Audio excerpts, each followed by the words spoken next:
சத்குருநாதருக்கும் குருநாதர் அவர். ஆமா, 4 புத்திராள். ஆமா, முதல் புத்திரன் பேரு வரருச்சின்னு பேரு, 2வது புத்திரன் பேரு விக்ரமாதித்ய மகாராஜா, அடுத்தது பட்டி விக்ரமாதித்யன், 4வது பர்திருஹரி. 4 பத்னிக்கும் 4 பிள்ளைகள், அற்புதமான குழந்தைகள் பிறந்து எல்லாரும் அற்புதமான புஸ்தகங்கள்லாம் எழுதியிருக்கான்.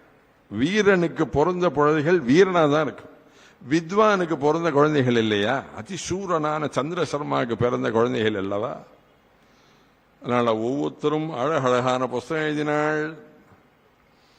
அதுவும் பர்திருஹரி சதகத்ரயம் பண்ணினான், 3 சதகத்ரயம் பண்ணினான். நீதி சதகம் பண்ணினான், வைராக்கிய சதகம் பண்ணினான், சிங்கார சதகம் பண்ணினான், எல்லாம் பண்ணி கொடுத்தான் உலகத்துக்கு.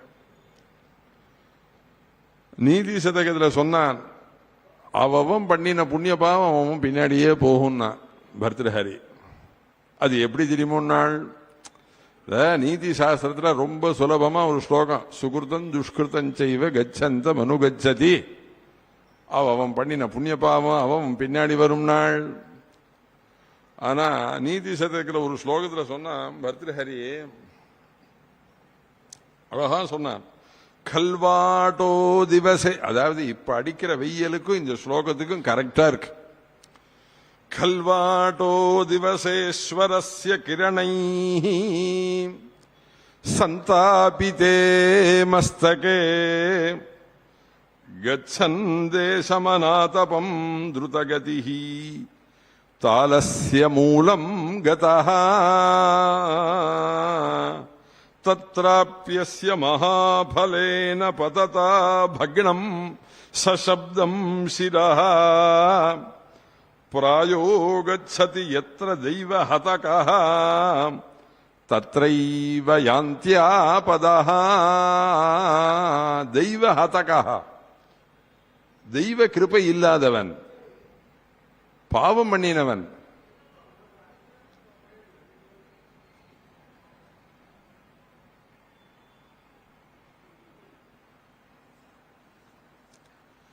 எத்திர தெய்வ ஹதகஹ தத்ர ஆபதஹ யாந்தி. புண்ணியம் இல்லாதவன் எங்க போனாலும் ஆபத்து பின்னாடி வந்துட்டே இருக்கும்.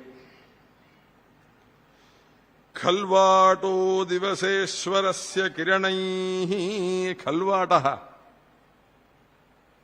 வழுக்க தலையா இருக்கிறவன் நடு காட்டுல வெயில்ல போனா, ஒரே வெயில், ஒரு இடத்துல மரம் இல்ல, பொட்ட காடா இருக்கு, வெயிலும் கொதிக்கிறது, எங்கேயாவது ஒரு நிழல் இருந்தா அப்படி ஒதுங்கலாம்னு அப்படி ஓடுற. இந்த இம்மையிலும் நன்மை தருவார் கோயில் போய் தரிசனம் பண்ணிட்டு இப்ப வரேன்னா, அங்க போனா கோயிலுக்குள்ளார கால் வச்ச உடனே பாறாங்கல் எல்லாம் குதியா குதிக்கிறது. திவசேஸ்வரஸ்ய கிரணைன்னு ஒரே குதியா குதிக்கிறது காலெல்லாம். மேற்கு பார்த்த பரமேஸ்வரன் பশ্চিமாபிமுகே லிங்கே ஏகைகம் அயுத்தப்பிரதம். மேற்கு பார்த்த சிவன் இருக்கிற சந்நிதியில போய் ஒருத்தம் ஜபம் பண்ணினானே, என்னால் 1க்கு 10,000 பலன். ஒரு தடவை பஞ்சாட்சரம் சொன்னா 10,000 தடவை சொன்ன பலன். கிழக்கு பார்த்த சிவன் கோவிலை விட மேற்கு பார்த்த சிவன் கோவிலுக்கு பலன் ஜாஸ்தி.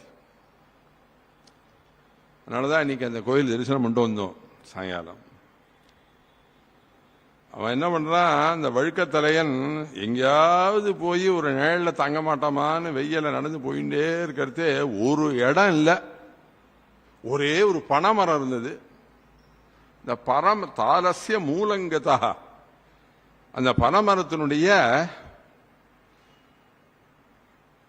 வேறு கிட்டக்க கொஞ்சோடு நிழல் இருக்கு, அங்க போய் நிற்போம்னு இப்படி தலைய நீட்டினா, இவன் நீட்டின நேரம் பாருங்க, மேலேந்து ஒரு பெரிய பனை கொலை, அங்கேருந்து பனம் மழக்கத்துடைய கொலை அங்கேருந்து தொப கட்டீர்னு கீழே வந்து விழுந்தது. ஏற்கனவே தலை வழுக்கத்திலையா, குடுமி வச்சிருந்தா பல சௌரியம், என்ன அப்படின்னா, காவேரியில போயிட்டே இருக்கிறவங்க குடுமி வச்சிருந்தானா முடிய பிடிச்சி தலையிடத்துக்கு வச்சுடலாம்.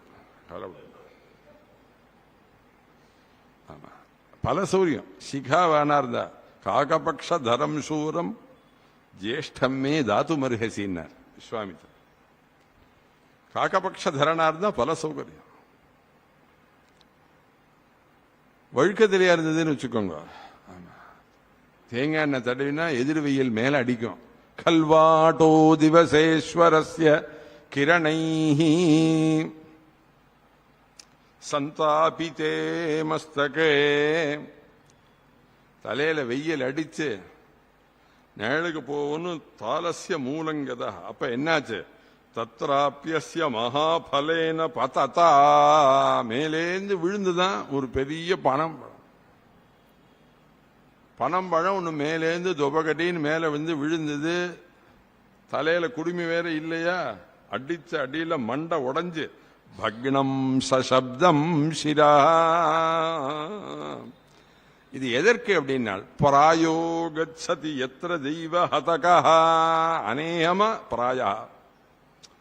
அநேகமா தெய்வ கிருபை இல்லாதவன் எங்க போனாலும் அவனை ஆபத்து தொடர்ந்துட்டே இருக்கும்.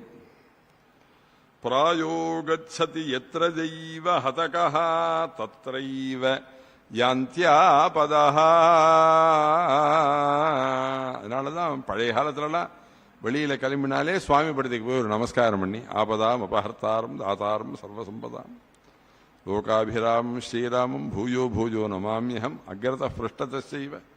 அப்படிலாம் சுவாமியை பிரார்த்தனை நல்லபடியா போயிட்டு நல்லபடியா வரணும் அப்படிலாம் பிரார்த்திப்பா பழைய காலத்து. இப்ப இருக்கிற துணிச்சல் அப்ப கிடையாது, பக்தியோட இருந்தா. அதனாலதான் எந்த ஆபத்தும் இல்லாம சந்தோஷமா இருக்கும். இன்னைக்கு பேப்பரை பிரிச்சாலே முதல்ல மரண சப்தங்கள் தான் நிறைய இருக்கு. இந்த பேப்பரை எடுத்து பிடிச்சு பார்த்தாலே.